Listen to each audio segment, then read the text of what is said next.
Final ending of the jump, part 1 down below. The way her tongue was wiggling within my mouth, I thought it was about to erupt. She withdrew, took a tissue from her handbag, and gave my lips a light kiss. I should just put it there to let everyone know that you were claimed. Come on, I'm starving right now. We were rather stuffed after the French toast, omelets, and 3 blood orange mimosas, and she was familiar with the place. When I brought her home, she broke into a full-blown pout. I gave her cheek a kiss and chuckled. Take a nap. Tomorrow is a huge day for you. If you own any, wear jeans or canvas, and make sure your shoes are comfortable. I don't mean sandals or high heels. We'll spend the most of the day outside. At 7, I'll drop by. I'll leave without you if you're not awake or prepared. Do you get it, sugar pumpkin? She did her best not to smile, but it was impossible. I waved to Monica as she headed straight for the apartment, wondering what kind of disappointment she would have in her mind for not having a passionate, lustful night. When I pulled there, she was surprised by the car and was standing out front. The girls asked me to drive the Range Rover occasionally to keep it in working order while I was using it.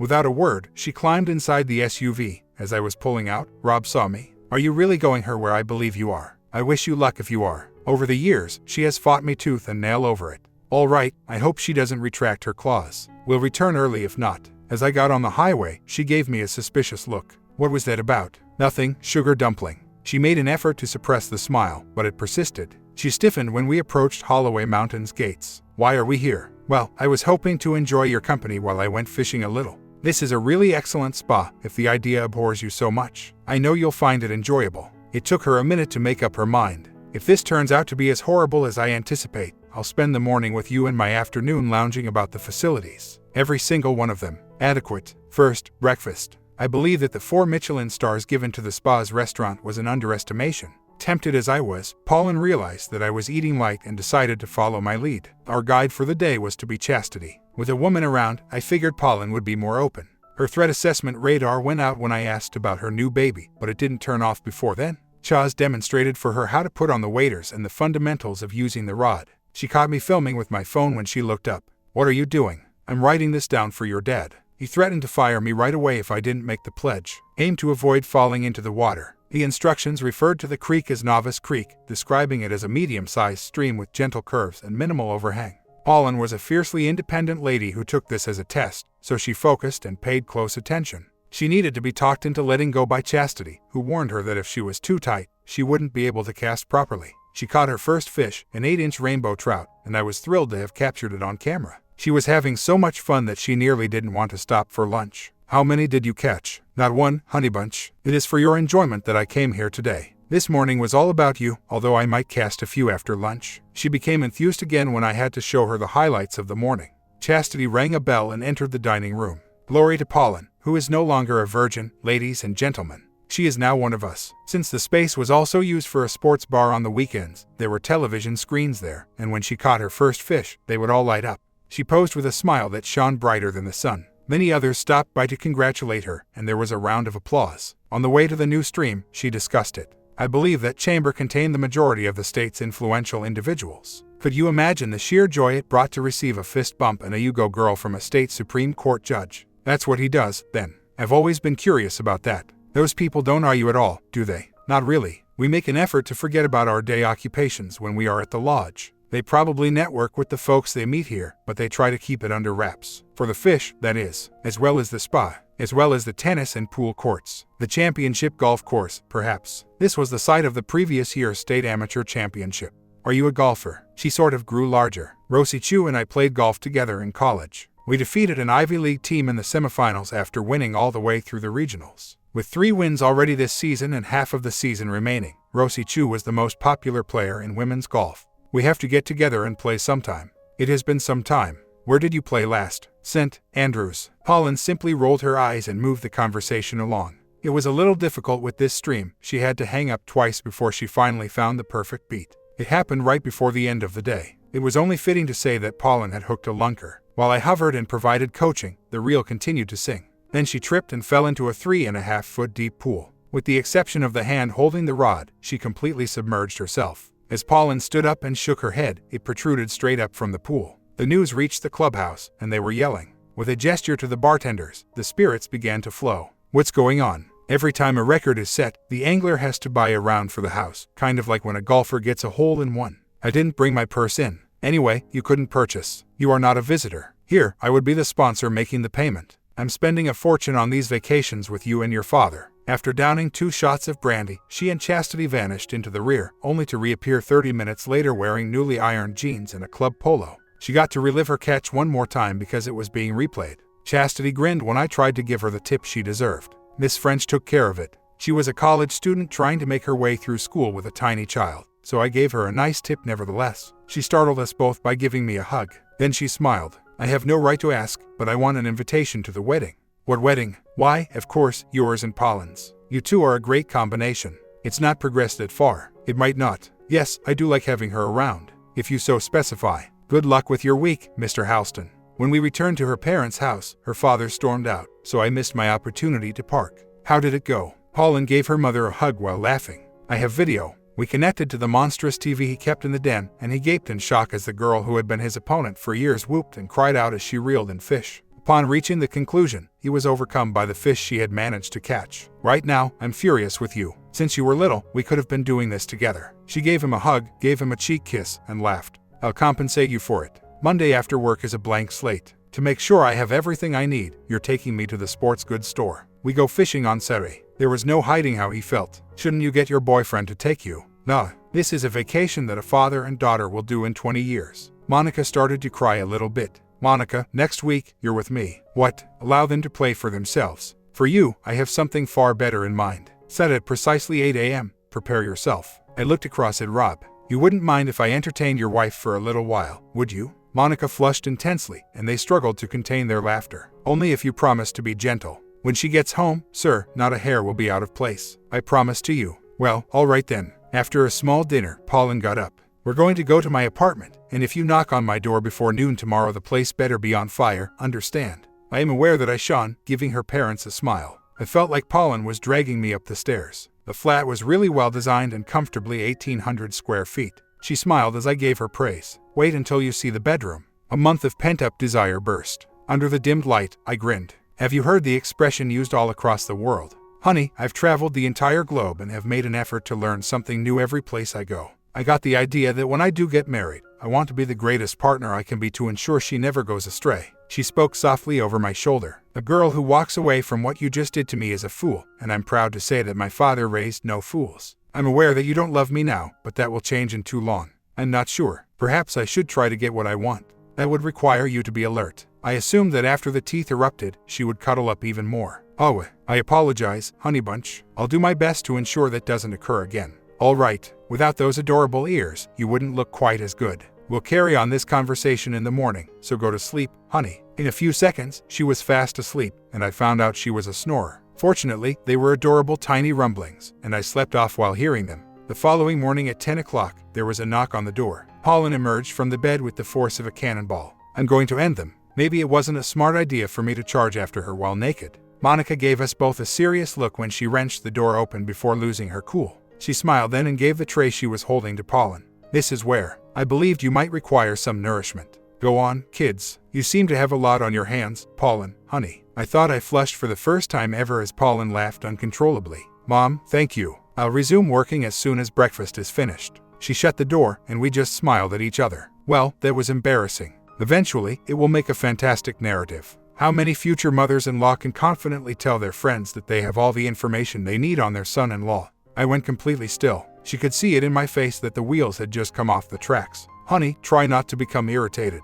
I ought to have mentioned possible mother-in-law. Perhaps I shouldn't have said anything so quickly, but you're the perfect man for me. Powerful, self-assured, and unafraid of my father's wealth. Someone capable of reining me in when I start doing foolish things. Additionally, honey, I've made a lot of foolish decisions in the past." While I spoke, I was searching for my clothes. "We've been acquainted for a month. I'm not even sure how much I like you yet, let alone whether I could live a lifetime with you. Miss French, I believe you've become conceited about your wealth and position. I'm going to be leaving right now." "No, relax. Stay with me, please." "I doubt it. Enjoy your day, Miss French." On Monday morning, Rob summoned me to his office. "You should be fired. My kid sobbed about you all weekend long." Then he smiled. "Good for you, even though you've never heard me say this. Since she reached adolescence, Pauline has had boys and men by the nose. It's high time she felt the reality that desires aren't always realized. Except from that, you've done her a great service." Her mother had also noted the altered demeanor. "Personally, I believe you have a lot of potential to be a son-in-law. If I knew you were at her side when I went to bed, I'm sure I'd sleep better." I'll try my best to leave you two alone, but that is not my decision.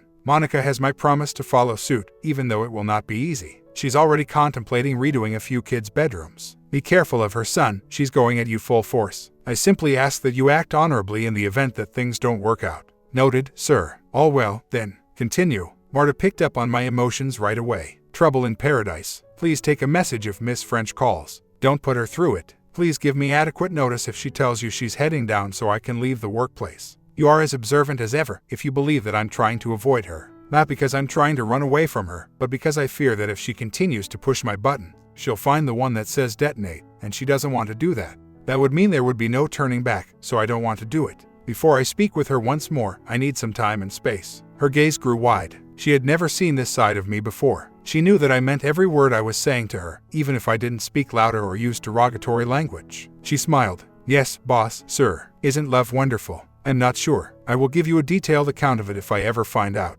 Days could pass. Grinning, she retreated into her office. She peeked her head into the office over lunch, and I heard the phone ring multiple times. Lunch? Marta, I speak your language now. You're saying that you're starving and would like me to take you somewhere else than a pizza place. Come on, let's go. Before realizing, she nearly climbed into the automobile on the incorrect side. If she kills you, can I have your car? Do you even know how to drive? She was sinking into the smooth leather and adjusting the controls until she got them exactly so, adding, no. If I had this thing, I'd definitely learn. One day, as I was out driving around my new neighborhood, getting to know its streets, I came into a small Creole restaurant.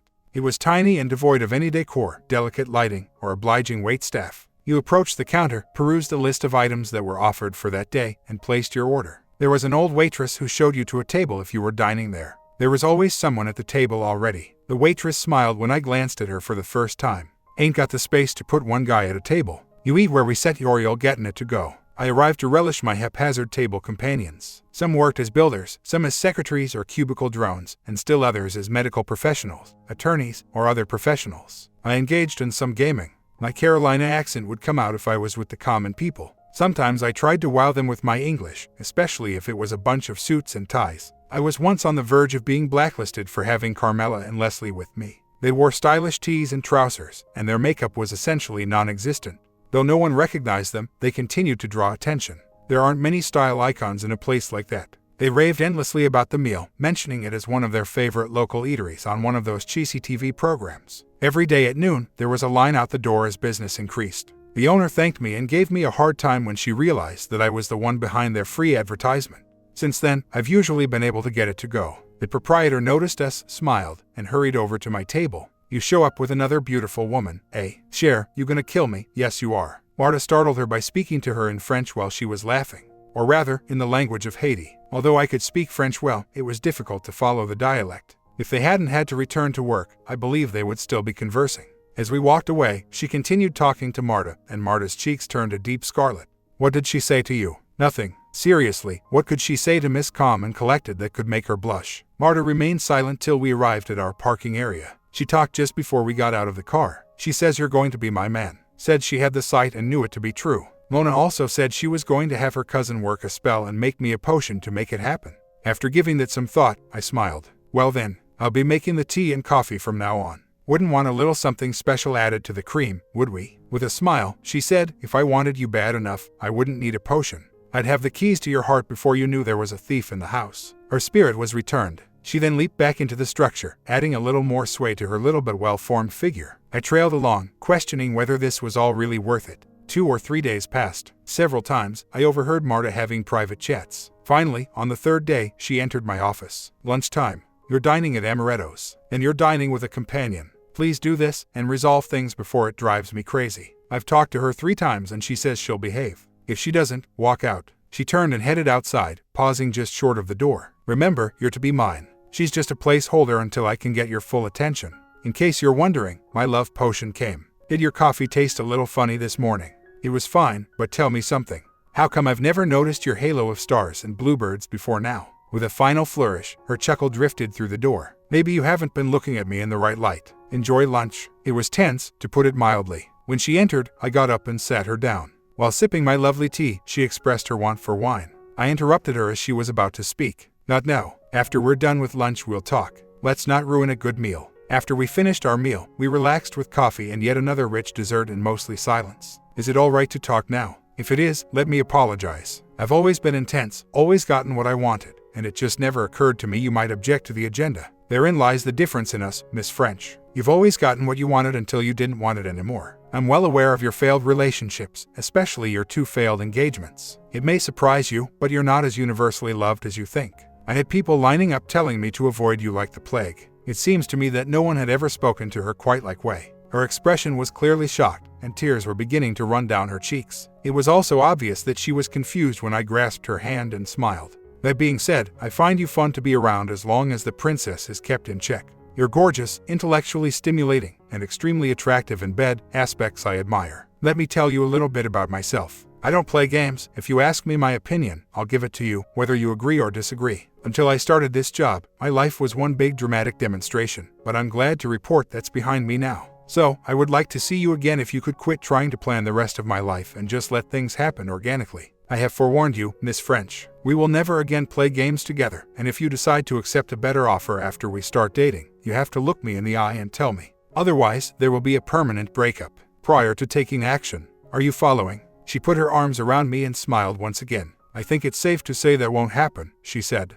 On Friday, let's go dancing. I would say Saturday, but because of what you did, I have to wake up early on Sunday in order to join the streams during the day. Your father has been grinning all this week. I pray that you provide him the dream he has always desired. I don't think I'll ever forgive myself for not fishing with him when I was a child, she said after going silent for a while. We'll still have the memories even if it falls short of last week's expectations. Well done, then. You'll undoubtedly fill me in on everything Monday when we're in conference. In dull, precise detail. I most likely will have photos. Even better. When I returned to the office, I was grinning. Marta, on the other hand, seemed to pout for a moment, but then her smile returned. She teased me a little at afternoon tea, saying, Jason Jr. and Maria. Will you please pardon me? Maria and Jason Jr. That's what our first 2 kids will be named. How serious was she taking this? I had to question. The first 2. What number will we have? Until you tell me to stop, we will continue to have children. 4 is a nice number, in my opinion, but 5 is superior. Marta was only 5 feet tall and probably didn't weigh 100 pounds, so I grinned as I imagined her to be 9 months pregnant.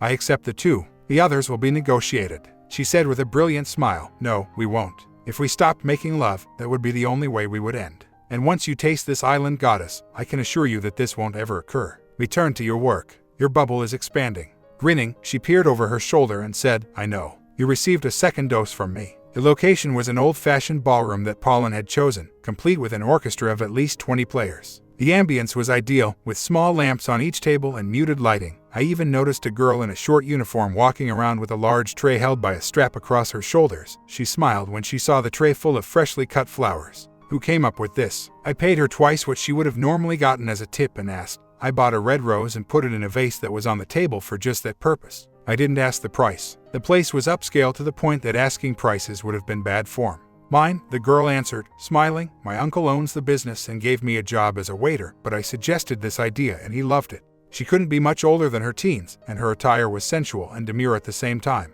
I keep all the proceeds and he is not required to pay me. I make more money working Friday, Saturday, and Sunday than many people who have regular employment. It aids in covering my educational costs. While holding the rose, Pauline remarked, I hope you're pursuing a business degree. By the end of the night, there were 6 roses on our table, and the young woman wrapped them for her to take home as we departed. Marketing and small business, the girl said as she walked on to another customer. It was a good year. My mother was good friends with the owners. We drank a little, 1 bottle of champagne between us. We danced most of the night. The band playing a good variety of pieces from their playbook, from foxtrots to jitterbugs and other pieces that I knew most of, and we faked the rest, laughing as we made mistakes. They had a vocalist who, in my opinion, was terribly underappreciated. She had a unique range and depth, and she made the most of every song. Pauline and I enjoyed a fun-filled evening together as we headed home. We woke up as daylight streamed in, snuggled for a minute, then decided to shower together. It took 2 showers before we were clean. After we were done, she snuggled into me and began to cry softly as she fell asleep.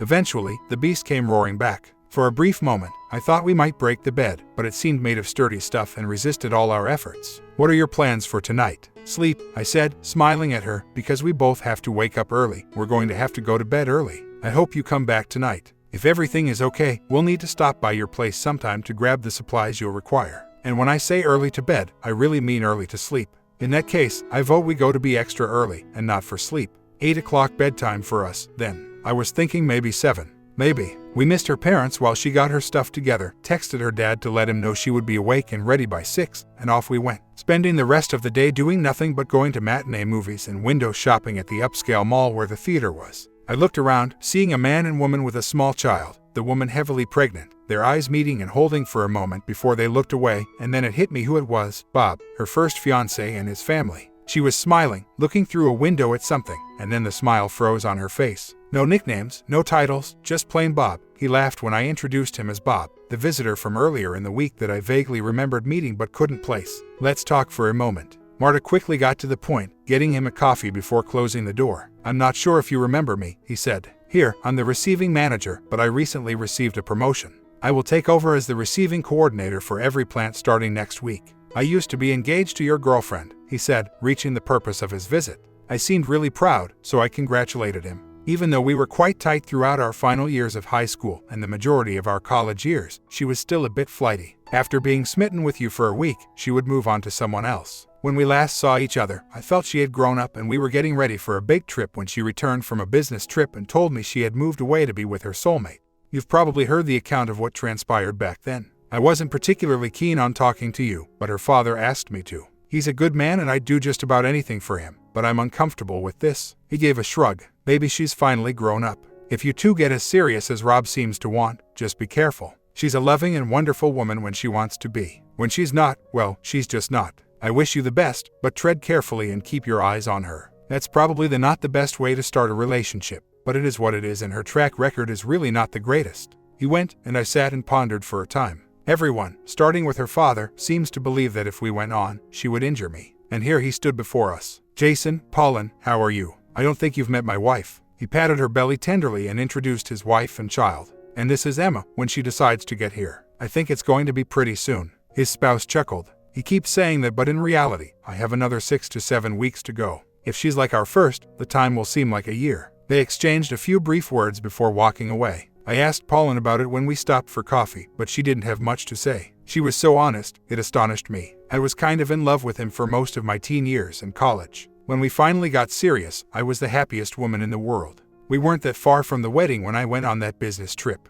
When you get down to it, I think it was just pure lust taking over when I met Jameson. He was pretty, easy to talk to, and built like a Greek god. I have a feeling that some part of me realized all he wanted out of me was a roll in the hay, but I fell for it anyway. He was in my bed by the second day and didn't leave until it was time for me to go home. It came out later that his pregnant wife was on a trip and that's how he had time to shack up with me. With a tear streaming down her cheek, she took a minute. Bob once told me that deep down he knew it was never going to last. That hurt. I'll never forget the look on his face when I informed him we were over. I guess it was part despair and part resignation. Jameson naturally seemed alarmed when I told him I loved him when I returned. After revealing his marital status, he made an offer to place me in a love nest, making me available for him anytime he felt like slipping away. I was mortified and deeply ashamed. I couldn't face going home to my father and seeing Bob's face when the story got out, so I found a job 100 miles farther north and stayed until Dad came and dragged me home. And there's the sad tale of what happened. What happened to Jameson? She grinned for the first time, and it wasn't a happy one. When Daddy found out what I'd done with the man, he was furious. If you're a company, it's financial suicide to piss off your biggest customer. When his boss found out why he lost his business, the guy was toast. Even though he lied to me, I asked Dad to show a little mercy. The guy had a wife and 2 small children. He didn't totally destroy him, but he did set back his career by years. The last I heard, and this has been years ago, the wife is the main breadwinner now. They stayed together, but she didn't trust him and life has been pretty miserable for him. I grasped her hand after noticing her recoil and said, "We all pay for lapses of judgment. I wasn't speaking about you. There have been times in my past when I did things that on reflection weren't the most thought out courses of action. Most normal people regret decisions they made in anger or pain, and there's a few instances when I would have loved to have a do-over. But in the real world you live with your actions, be they good or bad. Then you try not to make those mistakes again." That was very well put, honey. There have been many, many times when I wished I'd done something different. But if we're smart, we try not to repeat the bad decisions we've made. I could be the poster child for bad decisions. I just want you to know that I have learned and I don't want to look back on my mistakes. I prefer to look forward to my successes. And while I know you don't want to hear it yet, I'm going to count you as my greatest success, proof that I beat the odds. Don't dwell on it, but I speak the truth. It was a powerful speech that nearly convinced me, but time, as history had shown, was the best arbiter of promises. We returned home, relaxed in a matter of minutes, were worn out by 9, and fell asleep before 10. Life might be so good with her, I thought to myself as I cuddled her close to me. At 4:45, the alarm went off, and Pauline slid back over, slapping her phone. She would have immediately returned to sleep, but I sprang to my feet and pulled the covers off. With flames in her eyes, she leaped to her feet and smiled. Many thanks, honey. You'll probably be the family's official getter-upper. Must take off. In 20 minutes, she had showered and changed into her clothes, with her belongings packed in the boot of her car. Wish me luck. Your luck ran out the first time you went fishing. People never catch a fish the way you did on their first attempt, even after living their entire lives. Enjoy yourself. She grabbed me, kissed me really well, and left. I dressed and took a shower in preparation for my date. When I arrived, Monica was prepared, so we loaded her clubs into the boot next to mine and headed out. Our tea time of 9 allowed us just enough time for a quick breakfast before heading out onto the course. Rob would much prefer fish, but she adored playing golf, something she had not done in almost a year, and she relished the 18 holes. By the 4th green, the judge and his spouse, with whom we were paired, had become close friends. When I leaned forward to make a putt, Bonnie giggled. Monica, I am aware of the spouse you have. Is your boy this gorgeous young man? She responded, I wish, taking pleasure in her slight wince as soon as I hit the ball. He appears to be quite tasty. Thankfully, my hopes are that he will become a son-in-law. I will exert every effort to ensure that it happens. After they both laughed, Bonnie turned to face her husband. Well, give me a call if it doesn't work out. We'll exchange. I smiled as I looked up after missing my second putt. Hasn't anyone ever told you it's poor manners to talk while a person is concentrating on a putt? Perhaps you'd like to come over here so I could make better use of my mouth. She licked her lips as she said. Monica flushed, and her husband was trying desperately not to laugh. I learned later that Bonnie was 67, but she was a very gorgeous and well-preserved 67.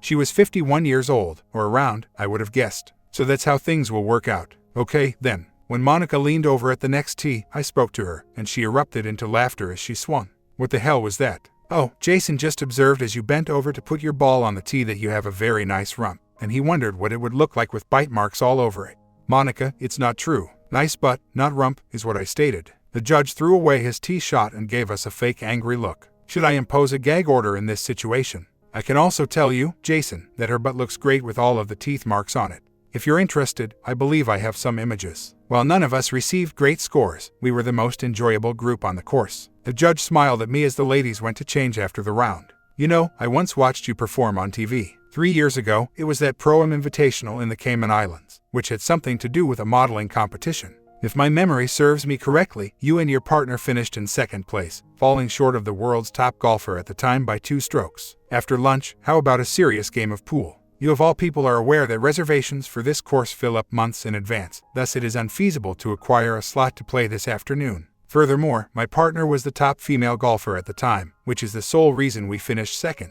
With a simple smile, he beckoned over 2 tables to 2 men and asked if they wanted to join him for a foursome. In addition to serving as a judge, he presided over the club's board of directors. There was not the slightest possibility that they would say no. I smiled at Monica after we had a lovely lunch. Here's where our paths diverge. This kind young woman will tell you what to do for the next few hours if you follow her. I'll return at 4:30 to pick you up. Without giving her an opportunity to speak, I got up and handed her over to her personal attendant. While I went golfing with the judge, she was to receive every treatment the spa had to offer. At the last minute, I was able to enlist his wife, telling her not to tell me about any new bite marks when she was done. As we were leaving, I could hear their shouts growing louder and more animated. These guys had very low handicaps, were avid players, and took their golf very seriously. After 9 holes, we had a little conversation, but then things got serious. Jay smiled, as did Derek. Usual terms. Absolutely. To hide the sneer from them, he turned to face me. Every hole is worth $100. You play your ball where it falls, 2 teams, captain's choice not allowed. Are you in? Before we reached our groove, they won the opening 2 holes against us. We won 6 of the holes and 300 apiece between us with 3 birdies, 3 pars, and a hole in one. The final hole was a par 3, with a green that was 12 degrees slanted away from the box and a distance of 120 yards from the box to the hole. Overshooting was a pretty easy task. In an attempt to come near, I took a wedge. After the ball reached the green's edge, it slid incredibly slowly toward the hole, wavering for just a brief moment before plunging in. The other guys were smiling the entire time, but they were also berating the judge for bringing in a ringer. There have only been 5 people to ace the course before me in its history. As we sat in the clubhouse, I thought about how much I was losing out on as a member here. Having to stand above the fish and now the hole in one was a challenge for me. It was rather noisy in there when all of a sudden there was silence. After Monica and Bonnie came back after their afternoon excursion, I thought to myself that they were well worth every penny I had paid. Despite being mature women, they were amazing. Bonnie's hair had turned completely white, erasing the hue. She wore a light gray silk sheath that touched the gleaming ropes hanging on her shoulders. Her eyelids were done in a dark shade that contrasted with her heels, which were matched in gray. Monica was wearing a bright red wraparound dress with tiny white polka dots. As she went towards us, there were occasional flashes of her thigh and an extremely impressive cleavage because the style left the front a little open. It barely touched her knees. Her highlights glistened like reflected sunlight, and her hair was 3 shades lighter overall. She also had flawless makeup. She put her arms around my neck, so much so that I had to hold her back so she wouldn't smear makeup. Bonnie merely smiled, and as Monica released her grip, she leaped into my arms, giving me a kiss that wouldn't pass muster with Grandma. The judge chuckled while wiping lipstick off my cheeks. "I got my very first wax today, and for the first time in my life I'm wearing a thong," she said as she leaned in. "The item is quite uncomfortable, but it looks amazing on my butt. I would have it ideal with just a few bite marks. I'm sure the judge will rectify that as soon as you show him what's under that dress. He'll do it, for sure. Tonight, he might need to take 2 small blue pills. I have 2 grandkids, in case Monica's daughter doesn't work out. They are nearly as sultry as I am. Give me a word, and I'll provide you. Can I have them both?" She laughed. "If you're able to manage them. They are identical twins." I smiled, wondering what her reaction would be if she realized that I had had twins in my bed before. Monica wore a smile as she made her way home. "I'm grateful, Jason. Today was necessary for me. Rob and I have been experiencing some staleness lately." "Monica, too much information. He needs only one glance at you to be awakened. Have you noticed how many stares you received?" She grinned. "I did, indeed. From individuals such as the judge. It's clear that you weren't paying attention. I was asked if you were single or if you and I were in a serious relationship by 2 men who I'm quite sure weren't in their 40s yet. And the men had to shove that caddy out the door when he came in to get his foursome because he was staring at you and Bonnie so intently." After flushing, she chuckled. "I feel really alive right now. Rob needs to take his vitamins now. He woke up early. Take action now. As soon as you hit the door, jump him." "When did you most recently indulge in a romantic midday break?" "Since Pollen was 2 years old. Perhaps this empty nest thing will work out." Then she smiled. "That does not imply that I am against having grandchildren. Grandchildren are wonderful because you can shower them with affection, feed them sweets, and then have mom and dad come get them. I'm hoping I can accomplish it quickly. Here, I'm not becoming any younger. You couldn't use me to verify it. And now here we are." As we got there, Rob and Pollen were waiting at the door, probably to tell us fish stories, but they both lost their train of thought as Monica got out of the car and appeared to glide across the driveway. She gave Rob a lip lock and gave Pollen a cheek kiss. She then shoved him away. "Honey, you have a fishy stench. As I bid the kids farewell, hurry up to the shower. I'll get up then to give your back a bath." After standing for a minute, he raced through the door and yelled his farewells over his shoulder. After giving each of us a hug, Monica pushed us out the door. For the majority of the drive, Pollen didn't say anything. Then she smiled. "All right, what did you do to Mom?" Judge Adler and I played another round of golf while she enjoyed the spa's facilities. We first played a round of golf together. She probably needed to be reminded that she was still a stunning and alluring woman. A fact, if my assumption is correct, your father is just now rediscovering. You're going to be one gorgeous grandma, if the proverb that states you can predict your wife's appearance 20 years from now is accurate. She was positively radiant. When I arrived at work on Monday, Marta was not grinning. "You sure about this, boss?" "Sure about what, my little island goddess?" She blushed pleasantly, almost laughed, then straightened her expression once more. "Pollen, do you think she's a wise choice?" "That's not only because you should be mine that I'm saying that. The reason I say this is because of her past. She has already started to boast about the home you two will share. She's also getting someone to look into you. You know this how? The pen. Sounds like some sort of secret organization." "Yes, it is. The Personal Assistant Network is what it stands for. You know, a lot of our conversations have been about you. Before you say it, we never betray our boss's confidence, but everyone is essentially up for discussion, and the majority of what we discuss is already common information. Some of the girls don't really get along with her. Not at all. Excellent knowledge to possess. Are they aware of our future plans?" "They do, of course. Spells and potions have also been given to Beverly and Shannon. Management needs to exercise caution." It was noted. Can we now finish some real work? Preparing for a trade exhibition we were attending took up the majority of the day. Along with launching some new products, we planned to network extensively. 2 days before to set up, the team that I had assembled was scheduled to arrive. The previous night, Marta and I were scheduled to arrive by plane. Together, we planned to staff the booth and engage in networking with the older males. She held my hands in hers, tears in her eyes, before we went for the day. "Mona informed me that you were going to wed her, that she would shatter your heart, and that fate would reunite us after you had cleaned your mind. Even if it hurts, I want you to know that I believe you're worth waiting for." She then became happier. "Angelique, what? Our younger daughter. For short, we'll call her Angel." With regret, I gave her a hug. "Marta, you are a really nuanced individual. You tell me our second daughter's name and then say I'm going to marry a lady who will destroy my heart. I was just wondering, will I even get to have any say in their names? Her brilliant smile betrayed herself. Not the initial trio. Sybil had seen them before. She predicts that Angel will resemble her grandmother and be blonde. You get to name the next two, she says. Well, I appreciate your thought. How were you aware of my mother's blonde hair? Until she told me about the hair, I didn't. I then Googled her. She is a really beautiful woman. I had a lot on my mind when driving home after reading it. 3 weeks later, as we lay in post-physical pleasure following a great round of bonding, I posed a question to Pauline. Did the detectives discover anything noteworthy about my past? Is there anything you would like to know? She tensed up and took a seat. How did you know? I had no intention of revealing Marta. I still consider most of the people you spoke with to be friends. Did it escape your notice that someone might alert me if someone was snooping around?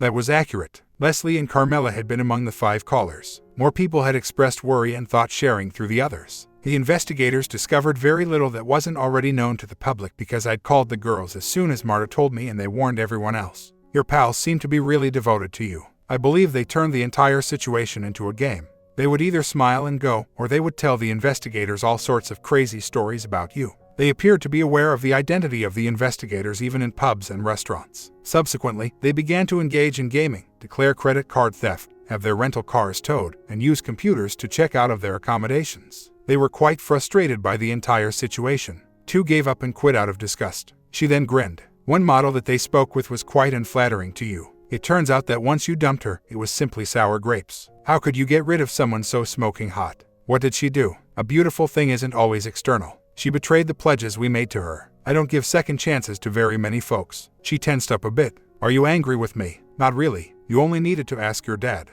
I told my pals to be honest with him after he had a fairly comprehensive examination of me. He would never have disclosed that, you know. He has boundaries that he won't break, and personal and business affairs are kept totally distinct. I've come to the conclusion that it doesn't matter and that we must all accept each other as we are. Well thought out. When one of us takes action, the truth eventually comes to light. Having stated that, I believe it is time for us to advance. We should make this an exclusive since I haven't been seeing anyone else. Do you concur? The way she crowded me, I almost felt like throwing her out of the bed. You're the only man for me. I haven't been with a male in 3 months before we met. To what extent is it exclusive? Is it more exclusive to date or live together? I grinned at her zeal. For now, dating. The next will arrive soon if we stay on course. This train ain't coming off the tracks. My work in public relations, our trade show booths, and our humanitarian endeavors were starting to draw a lot of attention to French enterprises. I had arranged a deal with Rob wherein the corporation would pay for his more promising staff to attend community college. 8 were enrolled in the program, and 20 more were submitted. Pauline and I grew closer in the months that followed.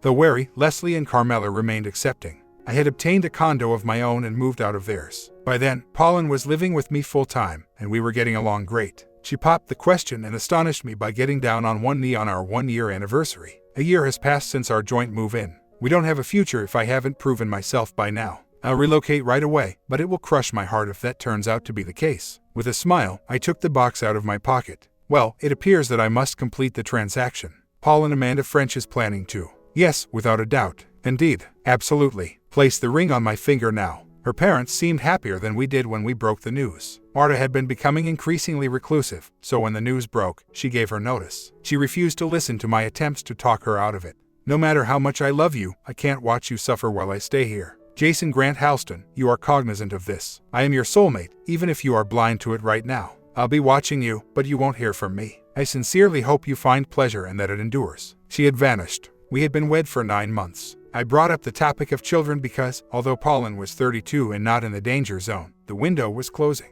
She paused, which surprised me. We have time left. Before we get married, let's enjoy a few more years. We are settled down as far as I'm concerned. My clock is ticking, even though yours may not be. Will you give it some thought? Before we reverted to our routines, there was a brief period of unease. A few days a month, Pauline had to travel, usually simply for day trips, and return before it was time for bed. She spent the night in the facility 4 states away once a month, making the most of her 2 days there to get as much work done as possible. When I could, I would accompany her, but as I became older and had more obligations, I gradually started to let her go alone. Whenever I saw her staring blankly out the window, I would worry if she was considering having kids. It was time to have another look at that conversation. Then I went to a restaurant and ran into Bob's wife. She introduced herself, and even though I didn't really recall her, I allowed her to sit at my table. Her spouse had optimized the supply chains across all plants, and his cost-cutting strategies were acknowledged. As a bonus, Rob had given him an automobile. It was an SUV from Cadillac that had every imaginable feature. Gina grabbed it from him right away and said it was the ideal mother's phone.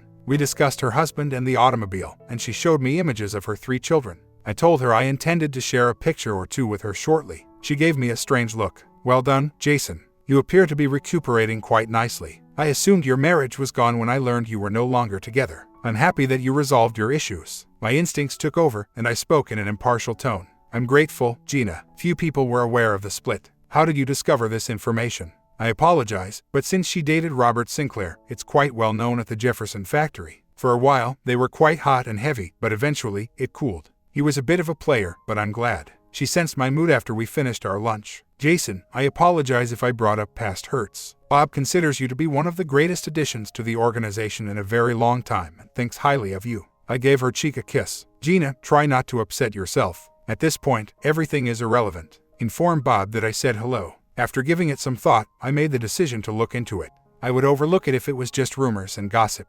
My future with Pollen would end if there was even the slightest validity to what Gina had claimed. I located the number I was looking for by going through my previous contacts. Fred Johnson was not a private investigator. Rather, in my previous employment, I had occasionally utilized him as a security consultant for a multinational corporation. We spoke for a minute after I called him to catch up. "This is not a social call, Freddie. It's heated, and I need to look into a target. In an hour, I'll email you a dossier and some pictures. Put in all of your work and give it a month. She travels, and I would like a whole image. Are you capable of it?" "I can, of course, my friend. Next week, she will have 4 people looking after her around the clock. How naughty is your desire for this? Shall we break into her devices?" "Yes, without a doubt. I wish to be contacted by phone, email, text message, anything. Especially if she appears to be up to something. Snap a ton of photos. I have to ask, if this business or personal?" "Personal." A protracted quietness ensued. "All right, I apologize to you, buddy. Avoid becoming. I'd rather know than not know, even if there's nothing to be concerned about. Regards, Fred." I had a rough month the next month. Pauline noticed and inquired about my well-being. I blamed it on work-related stress, and she continued to be fairly close to me. It was the end of the month when Neville called. Really, nothing noteworthy to report. After work, she either went to her hotel room or home. She never engaged in improper conversation with anyone. His speech tone revealed that he was carrying something extra. But, well, it appears that a few months ago, she visited a plant where she had a romantic relationship. For 3 months it was hot and heavy, and then it stopped. We only have what we overheard from the office staff. Everything else is rumor, and we have no proof. Along with bragging about bagging a hotshot's wife from the home plant, that is. My main concern, though, is what my operatives overheard during a meal she had with a coworker in a restaurant. I'll role-play the chat for you. A woman with an unfamiliar voice interrupted. "So, hon, how's the love life?" Pollen was very much the same. "Best thing since heaven, with the husband. He is a wonderful lover, indeed. That concludes it. You've stopped playing, right?" "That's not what I said. I have been a good girl since this month. Jason has been giving me a weird sensation, just in case he suspects anything. Though I doubt it, it's better to be safe than sorry. I'll wait another month for things to settle. After that, I plan to play into January. At that point, I'll stop taking the medication and start our family." All I needed to hear was that. I was spending about $150,000 a month on the investigation, but I could afford it and felt it was money well spent. She continued for 5 more weeks. Then, during one of her day travels, she charmed a client, playing till it was time to go home after working until noon. I should have taken action then, since I had audio and video, but my morbid curiosity overcame me. She went on a different trip and played with a corporate employee. She also met a random stranger at a pub and cheated on him until the last minute before she checked out. After considering my options, I printed out a still from each of her trysts, and included a few especially explicit texts and emails since I believed a picture was worth 1,000 words. I placed a message atop it. "Leave the divorce alone. I am aware that you selected married partners in order to keep them silent. These and more photos will be sent to their wives tomorrow. Let's avoid making it become an excessively public show. Don't allow the mud get on your parents or the company. Keep them in mind. I'll be gone by the time you return. I'm not fleeing, but if we're near each other right now, I believe that could be a really horrible idea. You'll be wasting your time if you call or SMS." I stopped by to chat with Rob, explaining that I had to return to England for about a week due to a family situation. He was a kind individual who offered to assist me right away. I gave him the pollen report and urged him to read it after I was gone. I didn't want him or Monica to see anything that would stick in their memories, so it was just a blank document.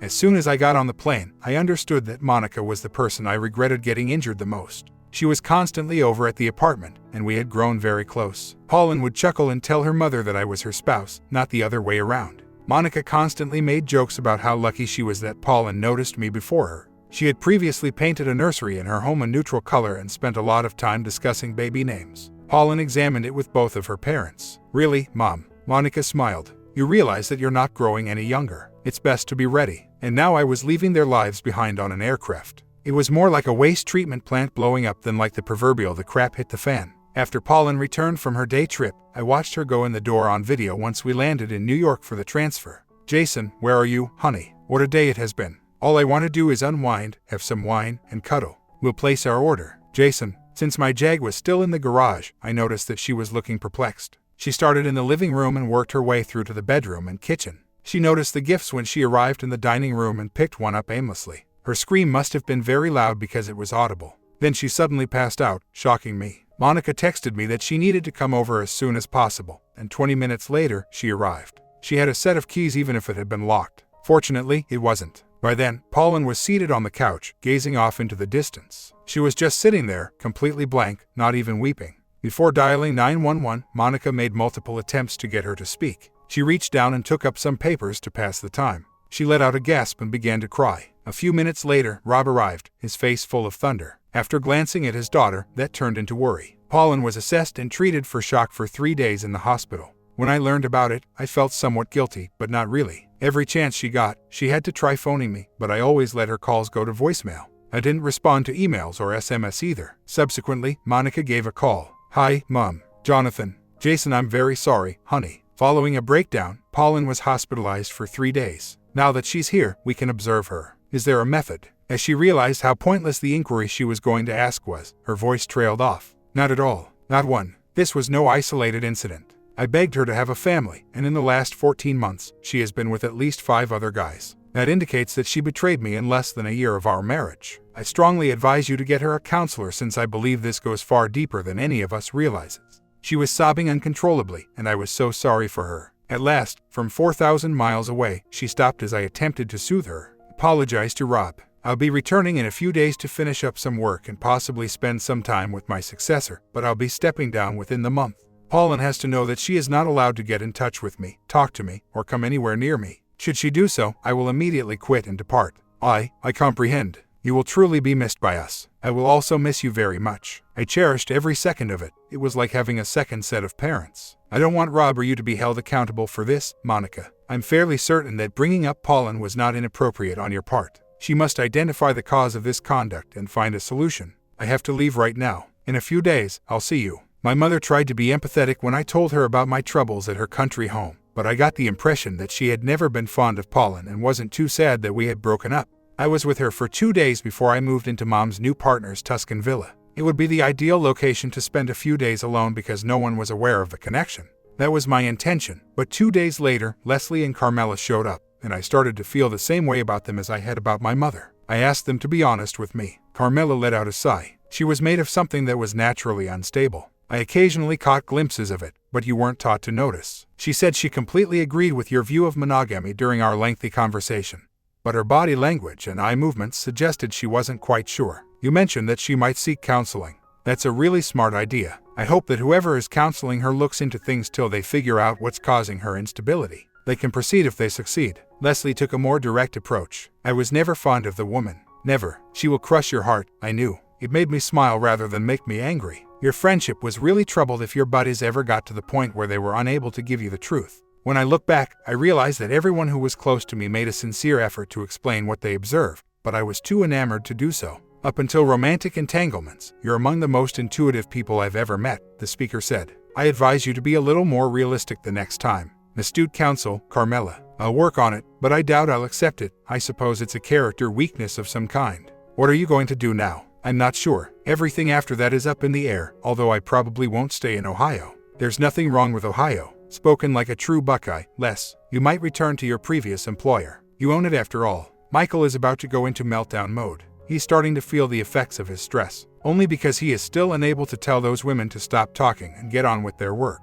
Models have a deity complex and are typically egocentric, just like doctors. Leslie burst out laughing, and Carmela scowled. I tried to make up for my error. The exception is you, soon to be Dr. Carmela. Jess, nice semi-save. You meant something, and I understand. It is true to a large extent. That explains why you excelled at what you did. You are perfectly aware of when to offer a firm buttcheek or a sympathetic ear. They know you have their best interests at heart and that you listen to them. They are aware that, in an emergency, they can entrust you with both their lives and their secrets. There's been a void since your departure. It's time to return and fill it. Admittedly, it would prevent you from being bored. I wasn't finding my work boring. For once, it was nice to be surrounded by regular people. You know what I found to be the difference? Nothing, really. They shared the same aspirations and had experienced similar traumas and tribulations. They were there, even though they were quieter and more subdued. They lacked the same level of emotional stability as supermodels, business moguls, or artists, but they were just as prone to envy, rage, retaliation, infidelity, or any other emotion.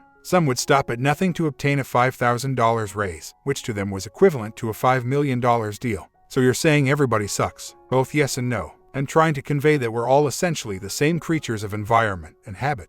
Maybe you ought to pursue a PhD yourself, Jess. Damn. Not bad for someone whose area of expertise was enhancing the lovely appearance. I shrugged and cracked open another of Andre's fine wines. 10 days later, I returned and took a cab back to my condo, not knowing if it would be empty. Yes, it was. There was a plain letter on the same dining table where I'd left my evidence. I don't know if you're coming back, or if you'll ever read this, if you do, but I want to tell you a few things. I apologize first for betraying you. As far as I am able to understand, I truly do adore you. I just don't understand why I keep doing the same things, even though I understand why I did them in the first place. I feel like I had one final chance at happiness with you, and I pretty well ruined it. Thanks to my parents, I've been seeing a very expensive counselor every day for the past week, and he appears to believe that I'm terrified of the real world. His words, not mine. I am the spoilt princess, the daughter of one of the wealthiest men in the state, and I have gotten anything I have wanted virtually all my life since I was 6 years old. I am also frightened of basic things like having children and getting married. In particular, kids. In our most recent meeting, he said that I was perhaps the most pampered person he had ever encountered. He looked you up after I told him about you. He must have had superior investigators, or your buddies must have decided it was no longer relevant since I saw the most of what he had. But he held a very different view of you. He remarked that the industry was well aware of your reputation as a ruthless businesswoman, your willingness to go above and above for everyone you collaborated with, and your kindness for your friends. I'm aware that you will never forgive me, but if I had any hope of winning you back, I would grovel in front of everyone and ask to be taken back. I'm offering it to you as a gift, not as drama. Hire legal counsel, draft a just divorce agreement, and once my attorney has reviewed it, I will sign it. I'll keep what's mine, you keep what's yours, and together we'll become part of the once married community. I will admit that I removed a few items from the condo that were meaningful to me. Nothing special, simply the items that brought back happy memories. Please let my lawyer know if you notice anything that you would have preferred to be absent. I'm not going to struggle and give it back. It's not much, I know, but that's all I have to say. I hope you have a happy life. I'll always love you, and I'll always regret what I did. Sometimes you think of me, smile, and remember good times. Yes, I will. She did not affix her signature. She was spared from doing so. The following day, when I went at Rob's office, he had a very depressing expression. I sincerely hoped that this would be the one. We now adore you as the son we always wanted, Monica and I. She is still in tears. Perhaps you could have lunch with her, or even better, have dinner with us. You may want to go, but please think again before doing so. In about 5 years, I envisioned handing over the firm to you and Paulin, retiring early, and taking Monica on a world cruise or extended vacation before returning home to spoil the grandkids. You would have been a fantastic CEO. Paulin will never be prepared to take command, in my opinion. When I'm done managing the enterprises, I'll probably sell them. Rob, even though I'll always be appreciative of the opportunity you gave me and your faith in me, it's time for me to go on.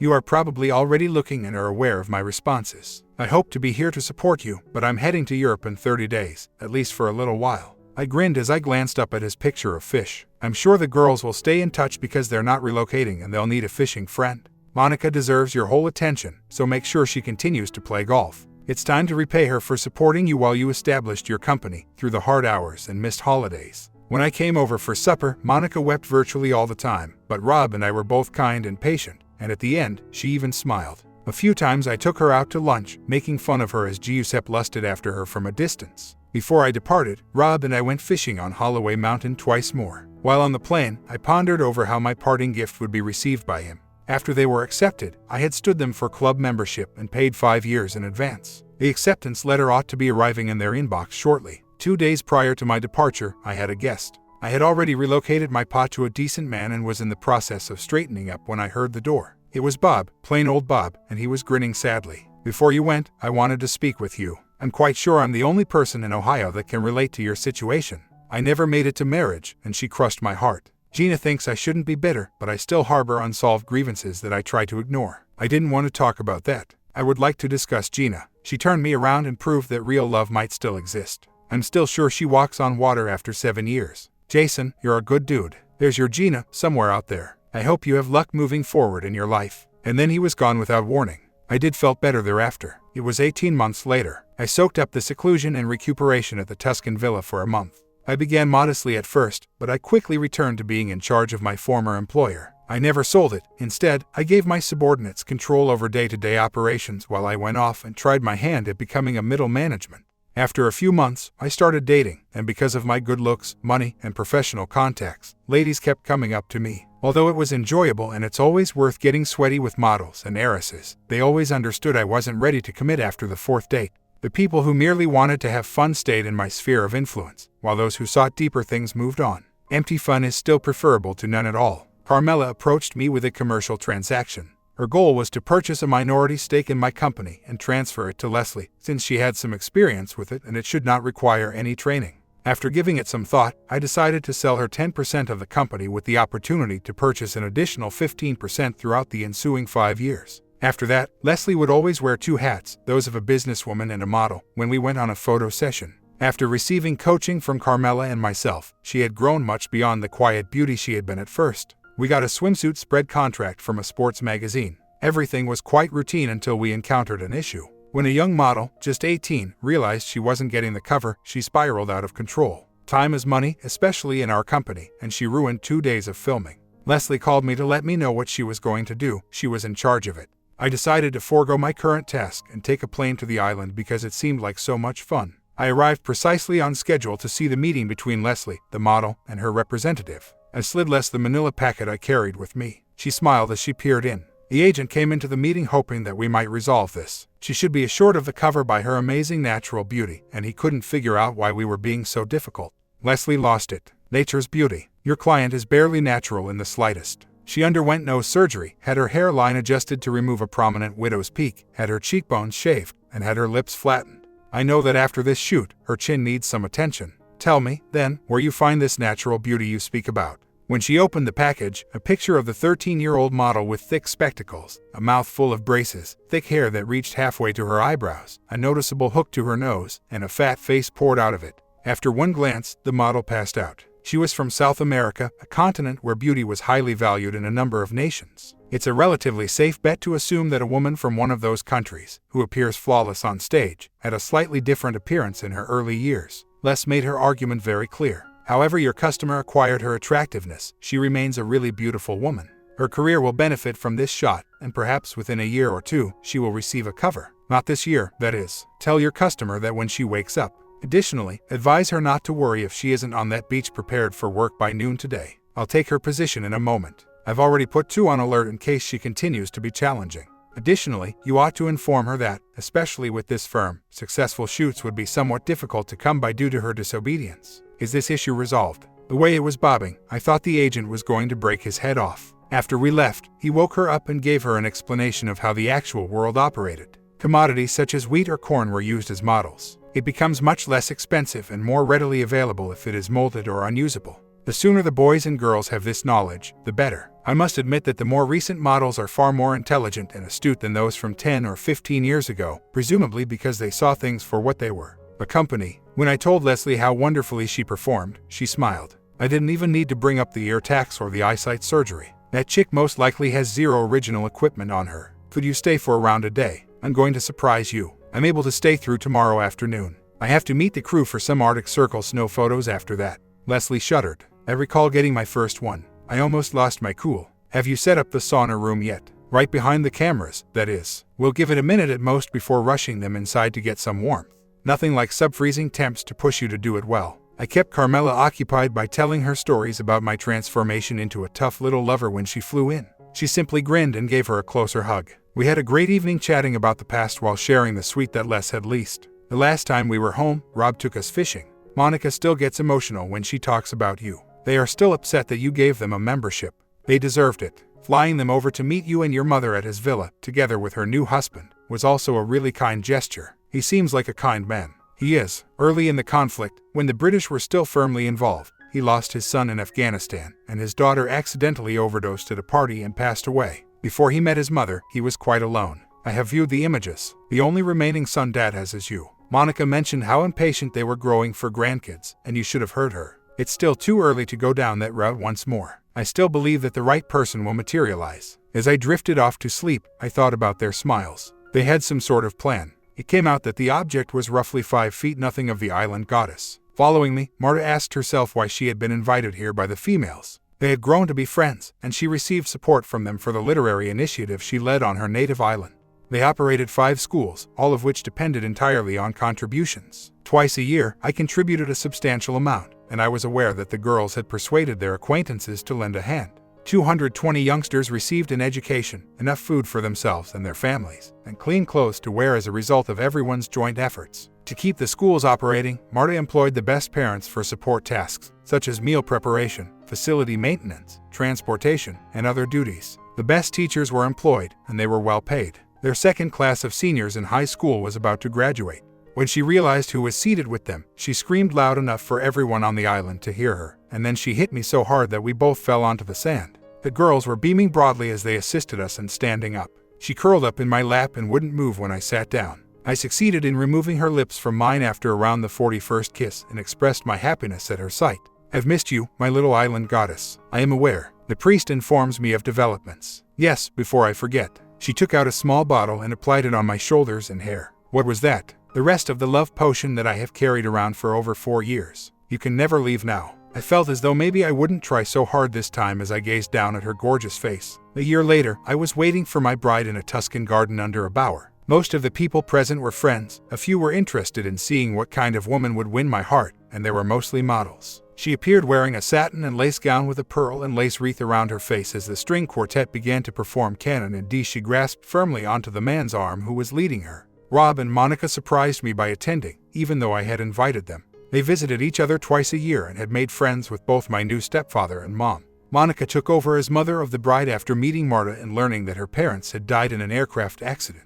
Rob concluded that he had a duty to present the bride if Monica was acting in that manner. His voice was audible when the priest asked who donated the bride. Monica and I do. My best friend smiled broadly. Carmela was wearing a nice tuxedo that matched mine, but it was obvious she was a woman. Leslie represented Marta as maid of honor, decked out in a pink creation. Marta and I merged as the sun descended on a beautiful Tuscan day, and the aroma of newly harvested grapes and mown hay filled the air. I gave her gorgeous face a sheer veil lift, and we had our first kiss as husband and wife. She was only 2 months along, but I could still feel her tiny body against mine and imagine that I could feel a baby bump.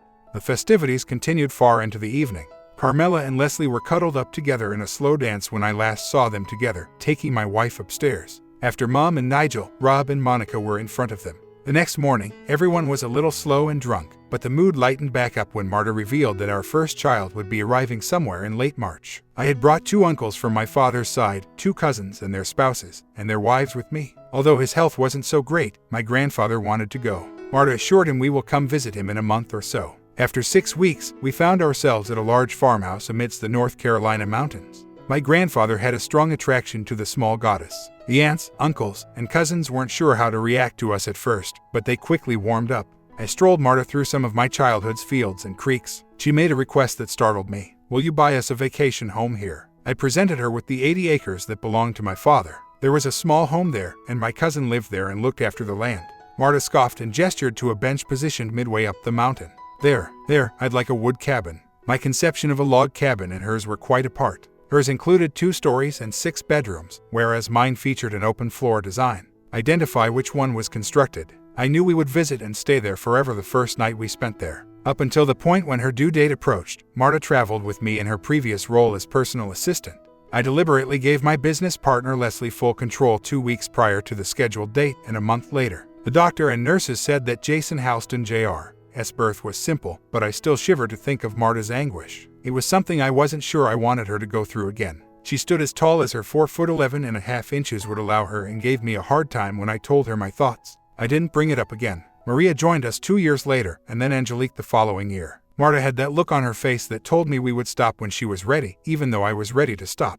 When the twins arrived the following year, Marta finally had enough and shut down the baby factory. I had the opportunity to assist in naming them. For Rob and my stepfather, we named the boy Andre Robert. Ashley was tiny, After my mother, Monica would grow up to be a near-perfect replica of Marta, even in terms of size. Her size might have played a role in the fact that she would always be the baby of the family. Both sets of grandparents showered the kids with affection. They purchased the tiny villa that Monica had chosen, which was close to my mother. Rob had to reevaluate his life goals after an incident, so he sold his enterprises for a tidy sum of money.